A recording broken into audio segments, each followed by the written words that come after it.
சிலுவை மூலமாக சமாதானம், ஒப்புரவாகுதல், அவரோடு ஐக்கியப்படுதல், ஒன்னாயிடுறது, அவரோட கலந்துடுறது. அது ஒரு அற்புதமான வாழ்க்கை. தேவனோடு ஒரு மனிதன் இந்த ரட்சிப்புக்குள்ள வந்து ஆண்டவருடைய அன்பை ருசி பார்த்து அவரோடு ஒரு உறவுக்குள்ள வரும்போது, எந்த ஒரு சூழ்நிலை அவனுடைய வாழ்க்கையில வந்தாலும் அது அவனை அசைக்கவே முடியாது. அசைப்பது இல்லை. ஏனென்றால் ஆண்டவரோடு நான் இருக்கிறேன், அவர் என்னோடு இருக்கிறார் என்கிற நிச்சயம். ஹல்லேலூயா.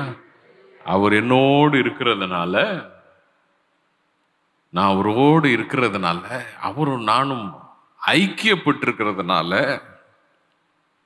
எந்த சூழ்நிலையும் நான் மேற்கொள்ள முடியும். எந்த சூழ்நிலையிலும் நான் தைரியமாக இருக்க முடியும்.